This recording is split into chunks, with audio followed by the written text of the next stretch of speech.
Welcome to the CEO of Destiny podcast, where you will find the tools to fulfill the purpose of your generation and wildly succeed in the marketplace. And now your host, Andre J. Benjamin.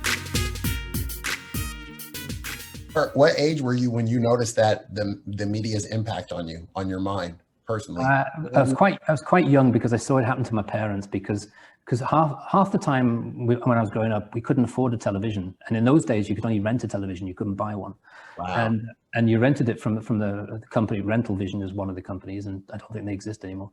And so when there was a bit extra cash, Dad went into town and he came back all smiling because he's got us a television. 2 months later, the men in the brown coats came and took it back again. But we had it for that little period of time. And I noticed a complete change in the family and the attitude and I think because without the television, we sat in front of a fire talking. Yeah.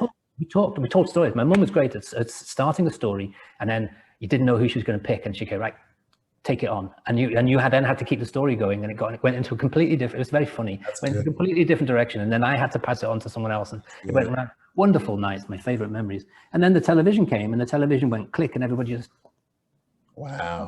staring at the TV and watching the news and watching financial programs. My dad didn't have a penny to his name, but he watched all the financial programs.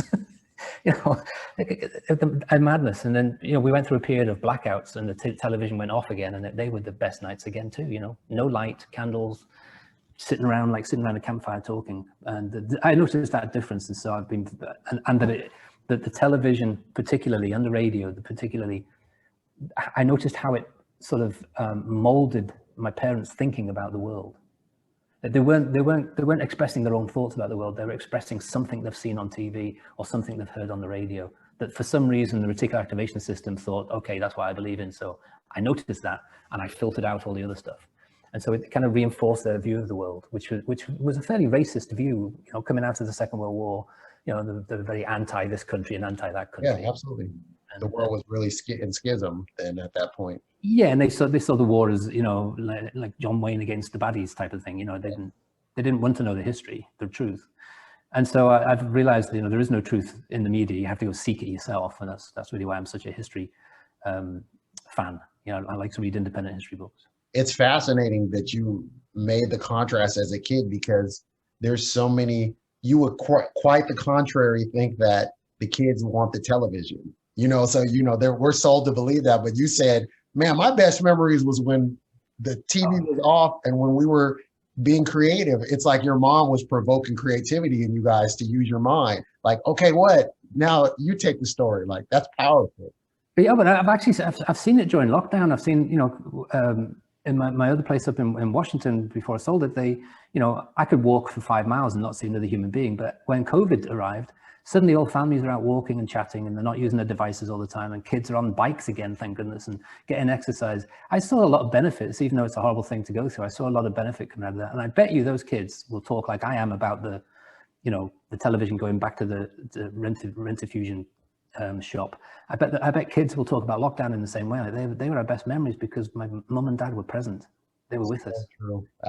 It was the hardest. That was one of the hardest adjustments for us, was when it began, because we both were. We have 3 children, 11, 8, and 4, and so everything had to go from now everybody doing things remotely. So I had to do all my jobs at the home, and my wife had to do hers, and then we had to do their school.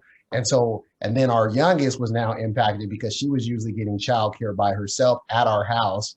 And now we're in her world, missing her routine up. So it was like all these things overlapping, but they've talked about how they enjoy all the family time now. And now it's almost like thinking about what's the world going to look post trying to move back, when things get modified back, because they're used to more accessibility to their parents. Is that even if my dad's at the office not that far away, or they're in the office in the house, or it's just a different, but like you said, I have found the benefit. I actually told my kids that the other day, because my wife was away and I was with them.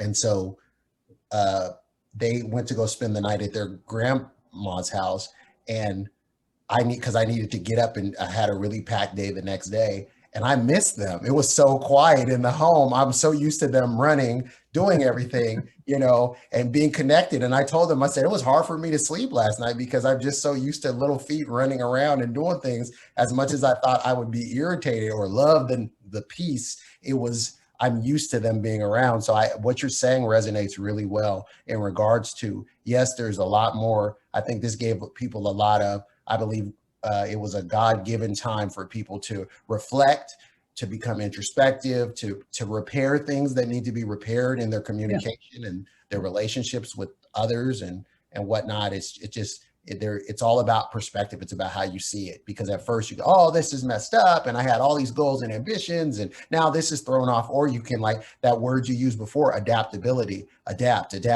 Like, how can the person that can adapt is going to be the person that can last versus the one who's still stuck in March of 2020 believing that the world's going to be the same. No, we're going through a period of rapid transformation.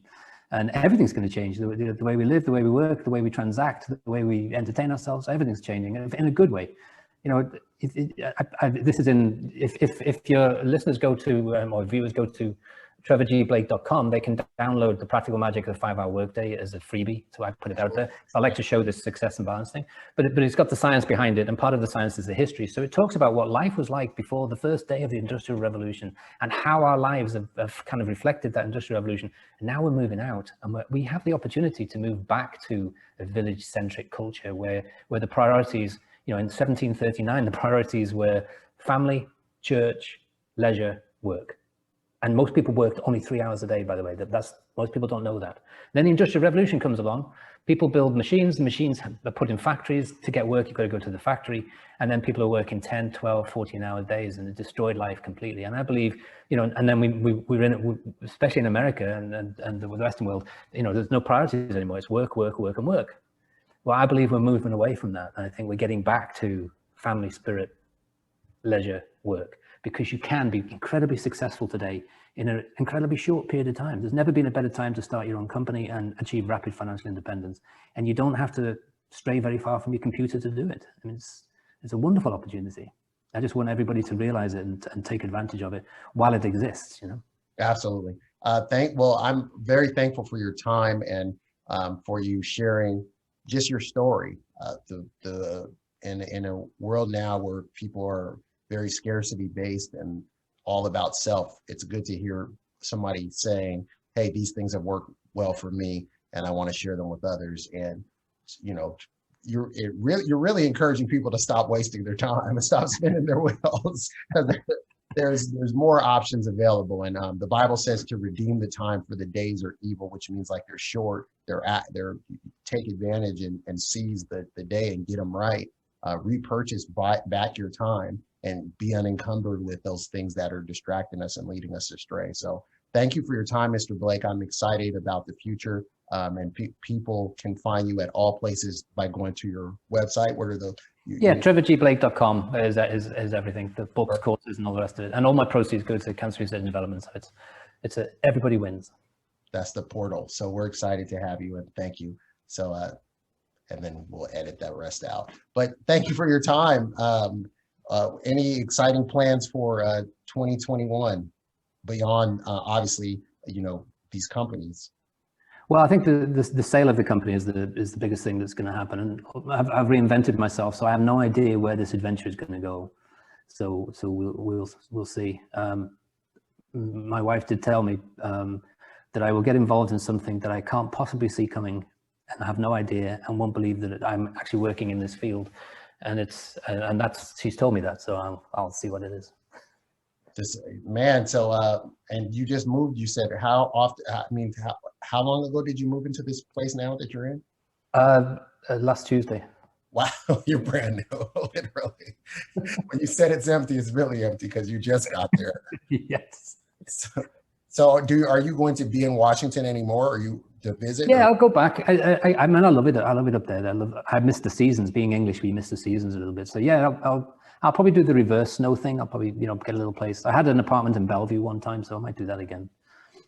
So yeah, I would love to get coffee at some point when you're in. Yeah. Well, there's no better place to get coffee than Washington, that's for sure. So they say.